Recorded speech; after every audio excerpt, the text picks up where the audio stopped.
É chegada a hora das coisas começarem a acontecer nesse planeta. E é por isso que as pessoas têm desenvolvido cada vez mais a mediunidade. É sobre isso que nós falaremos hoje, queridos amigos. Sejam bem-vindos, senhoras e senhores, amigos e amigas, cachorrinho, cachorrinha, gatinho, gatinha. Vamos ao nosso vídeo de hoje. Lembrando que amanhã nós temos um encontro em Santa Catarina, aqui em Itajaí. Chovendo ou não, nós vamos ter, porque ela tem área coberta, mas não vai chover. Eu sou Eduardo Sabag e você está no canal Espiritismo Raiz, o maior canal espírita do mundo. E é o seguinte, estamos em campanha, quer dizer o quê? Que você tem que deixar seu dedão no like, compartilhar, se inscrever e enviar esse vídeo para seus amiguinhos também. É importantíssimo que você faça isso, tá bom? Para divulgar o canal. Mas sempre é importante o like e o comentário. E se você é um espírita raiz, já deixa o seu comentário. Se você é um espírita raiz ou um humano raiz. Eu sou um espírita raiz, né? Você que escolhe. Esses dias perguntaram qual a diferença. Nenhuma. Mas tudo bem. Mas você vê qual que soa melhor. Eu acho que espiritismo raiz é melhor. Espírita raiz. Bom, galerinha, é o seguinte. Hoje nós vamos falar sobre a mediunidade, né? A mediunidade está abrindo realmente nas pessoas muito mais? Sim. Acabou o vídeo. Valeu, estou brincando. Óbvio que está. Nós estamos entrando na fase de regeneração. Ou seja, nós estamos em prova e expiação. Estamos ainda, né? E vamos passar para regeneração. Sim, Eduardo, o Emmanuel disse que só em 2057 que entraremos em regeneração. Sim, mas é um processo muito lento. E o final é lá. Então, tem todo esse processo de entrada, de meio, de meio do meio, do fim do meio. E fim, são processos de muitos anos. Então, tudo que está acontecendo hoje é uma das fases do processo de entrada na regeneração. Mas, Eduardo, as pessoas são muito cruéis, o pai mata o filho, blá, blá, blá. Sim, mas isso era muito pior. Imagine que há 200 anos a gente tinha escravidão, um podia cegar o outro, estava dentro da lei, né? Não existia vários crimes, como, por exemplo, é que eu não quero falar a palavra, né? Mas o abuso de menores de idade, essas coisas, não era crime antes, há pouco tempo atrás, tá? 30 anos atrás, não era crime, 40 anos atrás. Então, assim, as pessoas se matavam muito mais, de uma forma muito mais normal, com um nível de crueldade muito maior. Se você pegar hoje, né? Tem gente que fala, o mundo está acabando, o mundo está acabando. Há 50 anos atrás você nem tinha acesso a informações do planeta. Hoje o cara viu na China, você fica sabendo ao mesmo tempo aqui no Brasil. Antes não, na época dos nossos avós, o que acontecia era só regional. Você não ficava sabendo de coisas que aconteciam nas cidades longe da sua. Só se fosse extremamente grave, né? A Copa do Mundo, por exemplo, você assistia uma reprise na TV. Isso quando começou a TV, né? Que antes era só rádio, então era tudo narrado, coisa e tal. Então, óbvio, você tinha uma população menor, você tinha uma distância das notícias que que era inviável sem internet, o transporte rápido das palavras, né, das notícias. Então, óbvio que para quem vivia naquela época, acho que era muito melhor. Mas as leis eram horríveis para muitas pessoas, né? A gente tem que lembrar, um pouco antes da princesa Isabel aí assinar o término da escravidão, os caras faziam o seguinte, comprava 10 escravos, assim, eu acho que esses escravos vão surgir, vamos cegar os 10. Cegavam. E era normal isso. O escravo tinha filho. Eles tacavam no lixo o filho do escravo. Então era simplesmente assim. E obviamente que os crimes eram muito, mas muito normais, e a crueldade era muito maior do que hoje em dia. Então hoje o que a gente está vivendo é uma fase que nunca se viu. Nunca se viu, embora sim tenha muitos assassinatos no Brasil, se eu não me engano 100 por dia, alguma coisa assim, beleza, mas perto do que era antes, ainda com crescimento populacional, que em 1800 a gente tinha 1 bilhão de pessoas, hoje nós temos 7 bilhões, um pouco mais de 7 bilhões na Terra, né? Então nós temos que juntar tudo isso daí, informação e tudo, e a conclusão que se faz é que realmente nós estamos muito, mas infinitamente melhores do que no passado. Então, embora às vezes você vê, o cara jogou o filho da janela, crime horrível, óbvio, claro, né, óbvio. Isso era muito normal antes. Isso era muito normal e ficava por isso mesmo.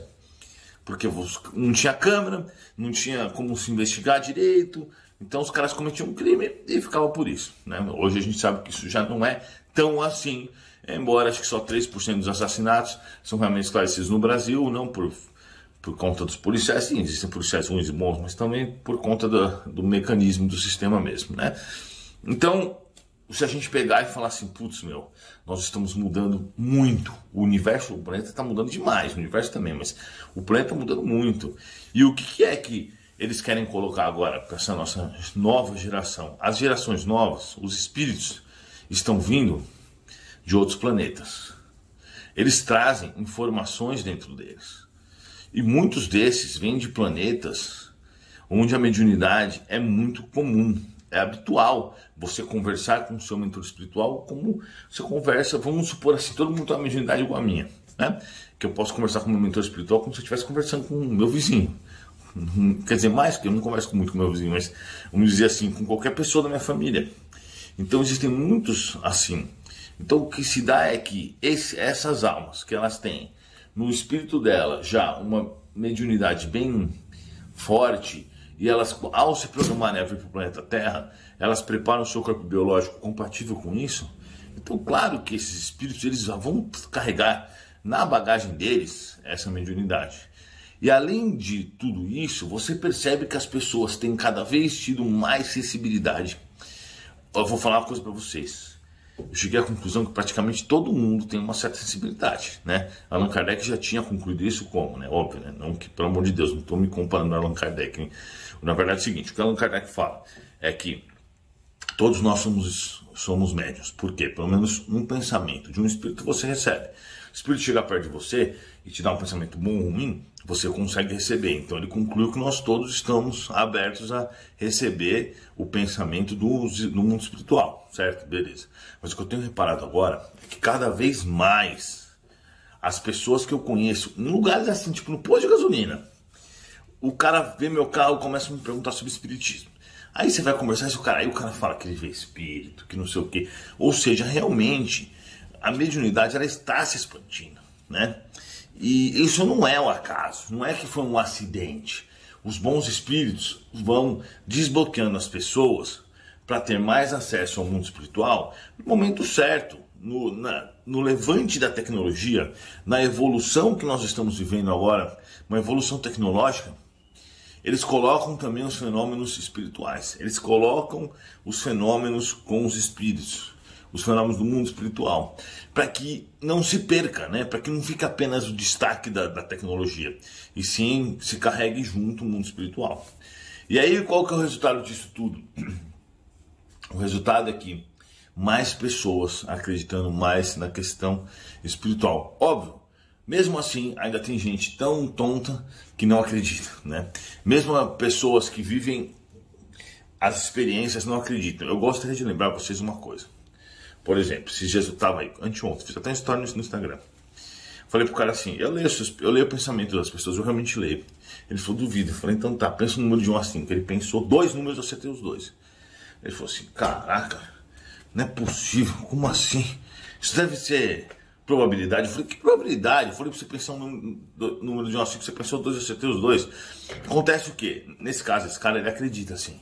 Mas o que eu tô querendo dizer assim, tem pessoas que não acreditam. E quando você tem uma só prova, você não precisa de... Porque assim, o cara vive num mundo material. No mundo material, é só a matéria que comanda as leis, né? Quando você tem uma prova, exemplo, você está na sua casa, você tem um pressentimento ruim em tudo, naquele mesmo tempo alguém que você gosta está tendo um acidente.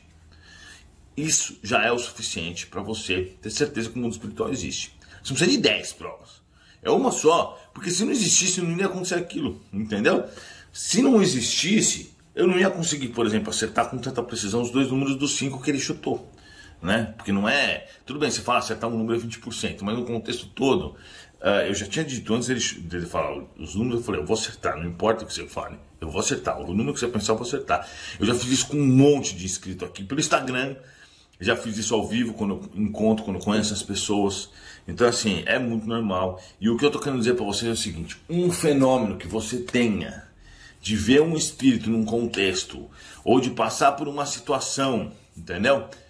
Ou, por exemplo, tem muita gente que fala assim, eu recebi num sonho a minha tia e eu percebi, ou ela me disse que alguém ia morrer, alguma coisa assim, sabe? A minha tia me disse que alguém ia morrer. Passa uma semana, o tio morre, por exemplo. Isso daí, mesmo que você fosse louco, você não conseguiria inventar isso. A não ser que você tenha matado o tio, né? Aí tudo bem, né? Lá, alguém vai morrer, vai lá e mata o tio. Não, brincadeira, pelo amor de Deus, ninguém mata seu tio. Ninguém mata ninguém, na verdade. Mas o que eu quero dizer assim, foi um contexto que você não teve como controlá-lo. Então essa é a prova de que existe um mundo espiritual. E o que eu vejo muito é o seguinte, uma família, por exemplo, que um acredita e o outro não. Acontece um fenômeno desse. E a pessoa deixa por isso mesmo. Só que não pode deixar por isso mesmo. Porque quando você tem um fenômeno desse vale ouro. Porque toda vez que tiver uma discussão, você fala assim, me explica isso. O que aconteceu? Ah, não, mas não sei o quê. Não tem não sei o quê. Me explica isso. Ah, não, mas não sei o quê. Me explica isso. Tá bom. Por quê? Porque é um fenômeno que não tem explicação. Então nós como espíritas temos que se apegar a fenômenos que não têm explicação material para poder comprovar o mundo espiritual. Se você ficar entrando todo dia na discussão, o cara vai falar, não, que não sei o quê, e Deus ou então a matéria, não importa. Então o que eu faço? Eu já fui operado pelos espíritos em vários pontos. Hernia inguinal que eu tive, estava uma cirurgia marcada, tem exame, 2 médicos me examinaram e eu fui curado. Peterígio no olho, eu fui curado. Então quando começa qualquer discussão, eu falo, explica isso aí. Acabou, ninguém consegue explicar. Acaba a discussão ali. Entendeu? Então não é o contrário. Eu estou dando esse toque para vocês. Quando eu precisar conversar sobre isso com alguém, muita gente vem e fala, como que eu convenço, não sei o quê. É dessa forma. Entendeu? Porque é o seguinte, você pode pegar os 10 melhores médicos do planeta, colocar aí na sala e falar assim, explica pela ciência o que aconteceu com o Eduardo. Não tem como explicar. Ninguém vai explicar, porque não tem explicação. Né? Sem uma interação física, não tem como curar uma hérnia da forma que eu tive. É impossível. Então, é ao contrário que a gente tem que fazer. A gente não tem que ficar tentando comprovar o mundo espiritual para um materialista. Ele que tem que explicar uma coisa que aconteceu. Então, quando você tem um fenômeno, você tem que falar para ele, explica aí. E realmente, eu continuo desafiando qualquer um que quiser duvidar de mim. E se explicar o que aconteceu, os fenômenos que estão acontecendo comigo, eu largo o espiritismo. Mas não tem explicação, não consegue explicar. Então um só testemunho é o suficiente para você acreditar. Não precisa de 10 testemunhos, nem de 100, nem de 50. Tem gente que fala, eu só acredito vendo. Aí o cara tá vendo e fala, não acredito. É engraçado, né? Esse mesmo, eu só acredito vendo. Aí ele vê e fala, não acredito. Então assim, a gente tem que entender que a mediunidade está aí. E um dos propósitos principais da mediunidade é mostrar para as pessoas que o mundo espiritual existe. E ele está crescendo nas nossas vidas. Não que ele está crescendo em tamanho, mas ele está crescendo cada vez mais na vida. E eu fico muito feliz por algumas coisas. Por exemplo, olha isso aqui, ó. Esse aqui é um negócio que a gente está fazendo um experimento. Que eu quero ver se a gente começa a criar coisas para poder ajudar as pessoas na reforma íntima. Né? Isso aqui é resina. Porque esse crescimento espiritualista, por mais que às vezes não seja espírita, e às vezes eu acho que os caras estão falando besteira, porque tem gente que acha que vai tomar banho de sal grosso e vai ficar livre de obsessores, sendo que a única coisa que vai ficar é salgadinho. Se tomar banho de sal grosso vai ficar salgadinho, não livre de obsessores. Apesar disso, de algumas informações estarem erradas, isso é ótimo, porque o espiritualismo está se expandindo pelo planeta, isso é maravilhoso. Né? Então é isso, espero que tenha conversado bem sobre isso. Se você tem alguma história, conta aí embaixo. Mas se você já viu um espírito, já teve alguma questão, você conta aí, que eu quero saber. Mas quase para todo mundo que você perguntar, conta a sua história com algum espírito. Quase todo mundo vai ter uma história, né? Se você prestar atenção na história da pessoa, você vai ver que no contexto que não teria como aquilo acontecer se não fosse verdadeiramente a ação dos espíritos. Então é isso, pessoal. Muito obrigado. Deixe o seu like, seu comentário e até a próxima.